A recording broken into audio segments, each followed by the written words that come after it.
Атын атағысы келбеген 47 жаштағы жара наркотикалық заттарды сатууга айыпталып камалган. Сот аны 12 жылга эркиндигинен ажыраткан. Ал жаза мөөнөтүнүн 6 жылын түрмөдөгү оор шартта өтүп, пробациялык көзөмөл колдонуу аркылуу жаза өтөөдөн бошотулган. Ар бир адамдын шартына түшүнүп, жакшы негизде каттоодон өткөзүп карап турушат. Үй тиричилиги менен пробацияга чыккандан бери үй тиричилигин да кылабыз, бала чаканы багабыз.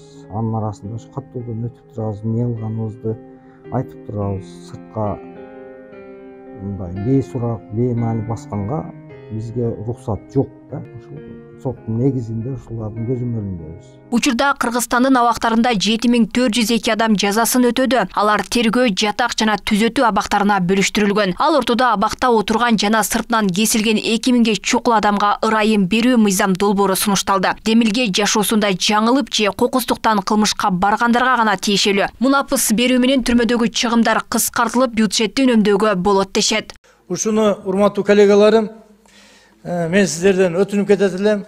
Миңдеген кишилер мына количествосын цифра менен айттым. Жанагы комиссиянын алкагында көптөгөн жаза аткаруу мекемелерин кыдырып, ошол жерде биринчи жолу жанагы ар бир адам адашат экен жашоодо. Жана биринчи жолу кылмыш кылгандар, көп балалуу энелер, батыр энелерди көрдүк. Мен сиздерден суранып кетет элем, ушул мыйзамды колдоп бериңиздерди өтүнүп кетем. Ырайым берүү бардык айыпкерге буйрубайт, анда сот чечимине кылмышына карап биргелет. Жылына бир гана берилчү мунапыста оор кылмыштарга ырайым жок. Анда адам өлтүрүү, жашы жетектерге жасалган сексуалдык зомбулук, террорчулук, кылмыштуу топторду түзүү, баңгизат жүгүртүү менен камалгандарга бул мунапыс колдонулбайт. Терроризм, экстремизм, ошокшон оор беренелер менен козголгондор, мөөнөтүн өтөп жаткан адамдар мындай мунапыска азыркы мыйзамда дагы мунапыс жөнүндө атайын мыйзам бар, ошол боюнча дагы булар илинбейт.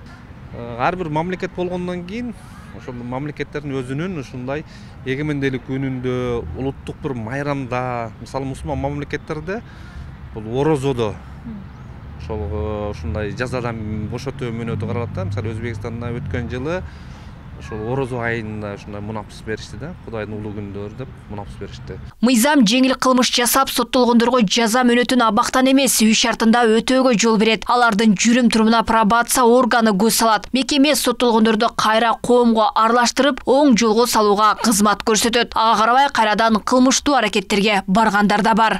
2019 жылдын 1-январынан баштап иштей баштаганбыз. Бүгүнкү күндө азыр бизде Ош шаары боюнча пробация бөлүмүндө 246 Ош шаарынын тургундары каттоодо турат. Алардын 26сы бул укук бузуу кодекси менен коомдук жумуштарга тартылган жарандарыбыз. Кайрадан кылмышка кылгандар бар, бирок бул аз.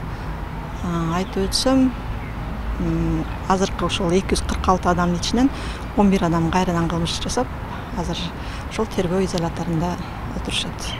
Мунапыс берүү долбоору Конституциянын 30 жылдыгына жана адам укуктарынын жалпыга танылган декларациясынын 75 жылдыгына байланыштуу иштелип чыккан. Буга чейин да мунапыс Кыргызстанда 2016 жылы эгемендиктин 25 жылдыгына жана өркүндүн 100 жылдыгына карата берилген. Анда 1000ге чукул адам эркиндикке чыккан. Кыргызстанда 31 жабык абак жайы бар, алардын баарында сырткы байланышка чектөө коюлган. Алмагүл Эркебайкызы, Шахрух Иминджанов, Ош ТВ.